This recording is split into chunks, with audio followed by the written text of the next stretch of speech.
আসসালামু আলাইকুম everyone, welcome back to my channel. আজকে আপনাদের মাঝে আমি আরেকটি রেসিপি নিয়ে চলে আসলাম। আজকে তৈরি করে দেখাবো খুবই মজাদার একটি হেলদি স্যালাদ রেসিপি। চলে যাব মূল রেসিপিতে।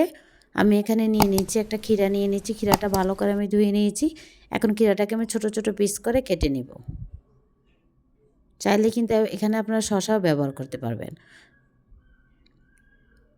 এই সালাদটা কিন্তু খুবই হেলদি। আপনারা কিন্তু এটা লাঞ্চে অথবা ডিনারও এই সালাদটা খেতে পারবেন। যারা ডায়েট করেন তাদের জন্য খুবই একটা উপকারী একটা রেসিপি। আমি কিন্তু প্রায় বাসায় এভাবে সালাদ তৈরি করে খেয়ে থাকি।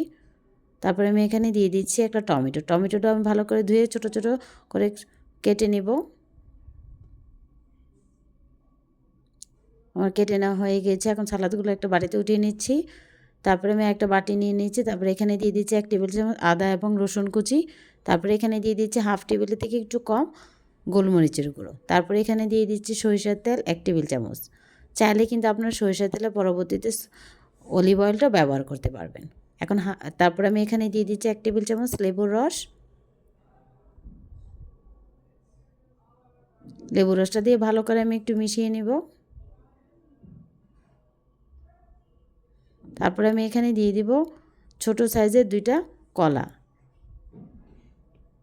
বড় সাইজের হলে আপনারা এখানে একটা কলা ব্যবহার করবেন।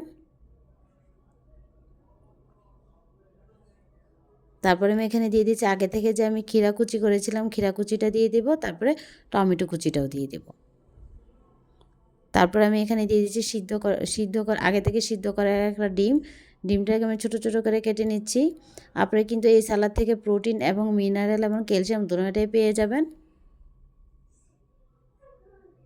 আপনারা কিন্তু চাইলে এই সালাদটা কিন্তু লাঞ্চ এবং ডিনারও খেতে পারবেন। তারপরে এখানে আমি দিয়ে দিচ্ছি 1 টেবিল চামচ বিট লবণ। তারপরে আমি এখানে দিয়ে দিব সামান্য পরিমাণে একটু সাদা তেল।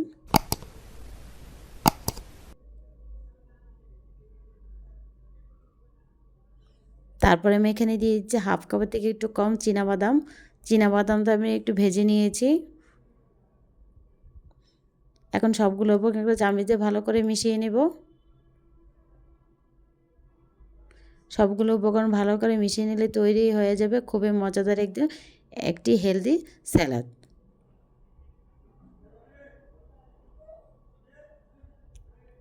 এই সালাদটা খেতে কিন্তু খুবই ইয়ামি। যারা ডায়েট করেন তারা কিন্তু লাঞ্চে অথবা ডিনারে এই সালাদ তৈরি করে খেতে পারবেন। আমার এই রেসিপিটা যদি আপনাদের ভালো লেগে থাকে অবশ্যই আমার চ্যানেলটা সাবস্ক্রাইব করে আমার পাশে থাকবেন। লাইকস এবং কমেন্টস করে জানাবেন আমার রেসিপিটা কেমন হয়েছে। আল্লাহ হাফেজ।